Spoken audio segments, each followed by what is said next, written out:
Welcome our YouTube channel GS with Ansu. दोस्तों, Bihar SI mains के लिए प्रैक्टिस सेट नंबर 13 लगाते हैं, जिसमें बहुत ही महत्वपूर्ण क्वेश्चन को शामिल किया गया है। जो लोग बीपीएससी पीटी, सीडीपीओ या बिहार की किसी भी एग्जाम की तैयारी कर रहे हैं तो वो लोग भी साथ में सेट लगाते रहिए। चलिए दोस्तों, शुरू करते हैं। पहला प्रश्न है, निम्नलिखित में से ऋग्वेद काल के किस नदी को हिरण्यनी कहा गया है? तो दोस्तों, ऋग्वेद काल के सिंधु नदी को हिरण्यनी कहा गया है।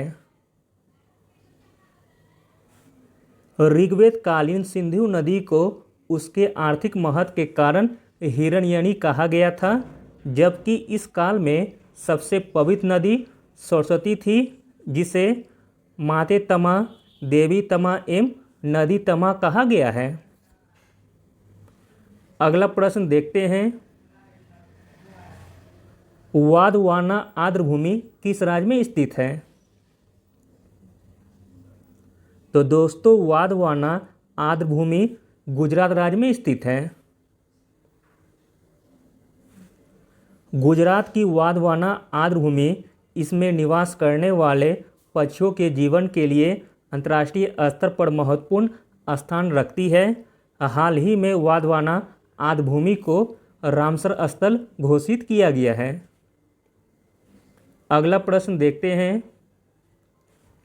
देश का पहला ग्राफीन नवाचार कहाँ स्थापित किया जाएगा? तो दोस्तों, देश का पहला ग्राफीन नवाचार केंद्र स्थापित किया जाएगा केरल में। अगला प्रश्न देखते हैं।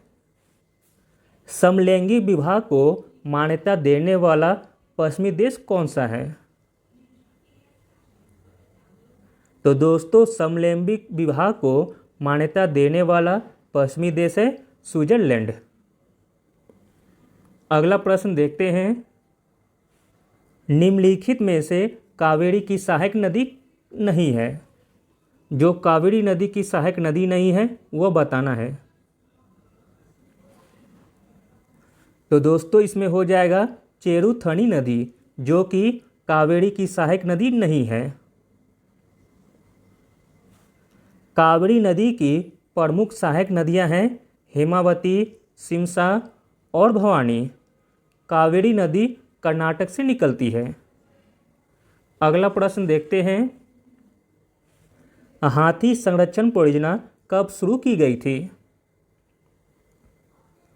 तो दोस्तों, हाथी संरक्षण परियोजना शुरू की गई थी 1992 ईस्वी में, जबकि हिम तेंदुआ परियोजना 2009 में शुरू हुई थी।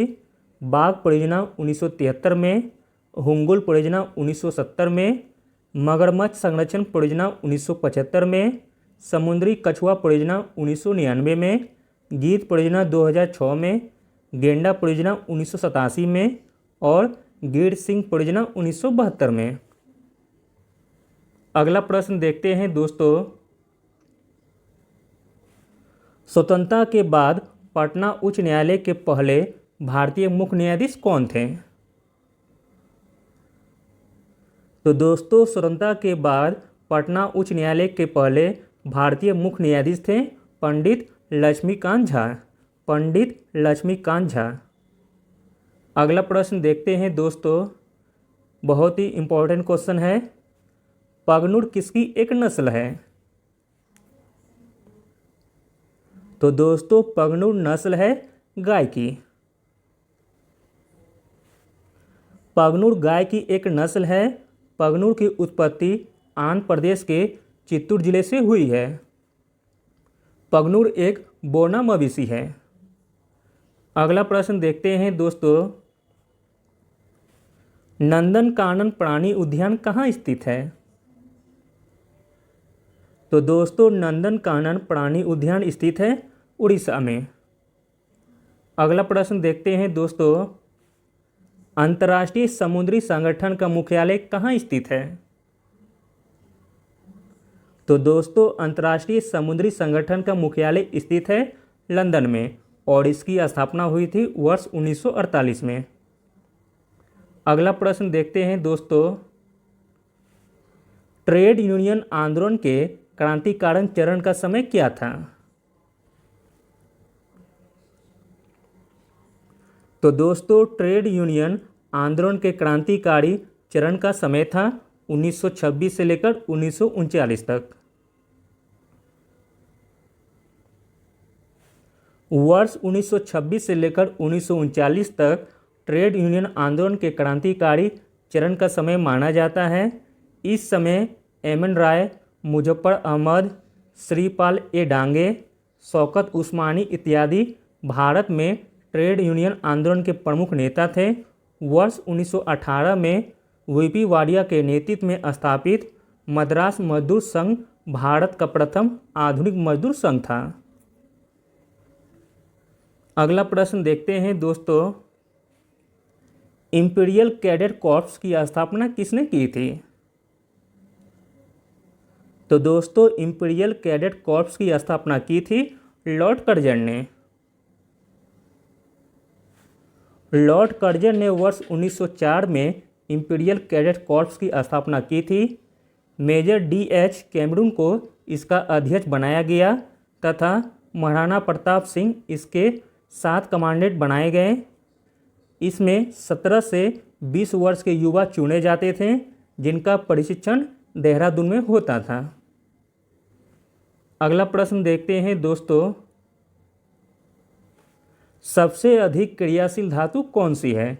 इन चारों ऑप्शन आपको बताना है।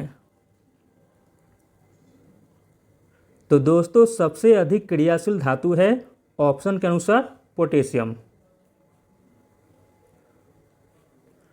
पोटेशियम सर्वाधिक क्रियाशील दिए गए विकल्पों में धातु है। क्रियाशील के आधार पर धातुओं का क्रम इस प्रकार होगा, पहले होगा पोटेशियम, फिर सोडियम, फिर कैल्शियम और लास्ट में आयरन हो जाएगा। अगला प्रश्न देखते हैं, मोम का गलनांक दाब बढ़ाने पर क्या होता है? घट जाएगा, बढ़ जाएगा या प्रभावित रहेगा या पहले बढ़ेगा फिर घटेगा? तो दोस्तों मोम का गलनांक दाब बढ़ने पर बढ़ जाता है। ऑप्शन बी हो जाएगा दोस्तों सही। मोम का गलनांक दाब बढ़ने पर बढ़ेगा। अगला और अंतिम प्रश्न देखते हैं दोस्तों, काइकोजेना रिजर्व फॉरेस्ट किस राज्य में स्थित है?